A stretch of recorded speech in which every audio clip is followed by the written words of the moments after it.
പുനർനിർമ്മിച്ച പൂവത്തോട് saint Thomas ഇടവക ദേവാലയത്തിന്റെ കൂദാശകർമ്മം September 7-ന് പാലരൂപത മെത്രാൻ മാർ ജോസഫ് ക്ലറിങ്ങാട്ട് നിർവഹിക്കും. രൂപത മുൻ മെത്രാൻ മാർ ജോസഫ് പള്ളിക്കാപ്പറമ്പിൽ, ചിക്കാഗോ രൂപതയുടെ മുൻ അധ്യക്ഷൻ മാർ ജേക്കബ് അങ്ങാടിയത്ത് എന്നിവർ കൂദാശകർമ്മങ്ങളിൽ പങ്കെടുക്കുമെന്ന് ഇടവക ഭാരവാഹികൾ വാർത്താസമ്മേളനത്തിൽ പറഞ്ഞു. 2023 ജൂലൈ 3-ന് ശിലാസ്ഥാപനം നടത്തിയ ദേവാലയത്തിന്റെ നിർമ്മാണം 2 വർഷം കൊണ്ടാണ് പൂർത്തിയാക്കിയത്. ഭരണങ്ങാനം ആനക്കൽ ഇടവകയുടെ ഭാഗമായിരുന്ന 240 കുടുംബങ്ങളാണ് പൂവത്തോട് ഇടവകയിൽ അംഗങ്ങളായത്. ഇപ്പോൾ 320ഓളം കുടുംബങ്ങളാണ് ഇടവകയിലുള്ളത്. ദേവാലയ വെഞ്ചരിമയെ തുടർന്ന് വിശുദ്ധ കുർബാനയും നടക്കും. പ്രിയപ്പെട്ടവരെ, പാലരൂപതയിലെ ഭരണങ്ങാനത്തിനടുത്തുള്ള പൂവത്തോട് സെന്റ് തോമസ് ചർച്ചിൻ്റെ പുനരുദ്ധാരണ പ്രവർത്തനങ്ങളെല്ലാം സമാപിച്ചിരിക്കുന്നു.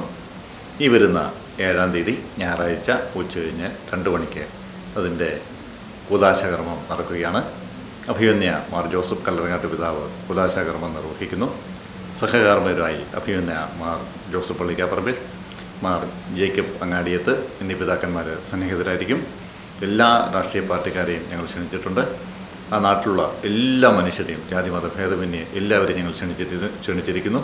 വാർത്താ സമ്മേളനത്തിൽ വികാരി ഫാദർ ജേക്കബ് പുതിയപറമ്പിൽ, കൈക്കാരന്മാരായ Joseph Njarukulam, Prasad Devasya Perekkatt, PJ Sebastian Peruvachira, Jojo Joseph Kakkani എന്നിവർ പങ്കെടുത്തു.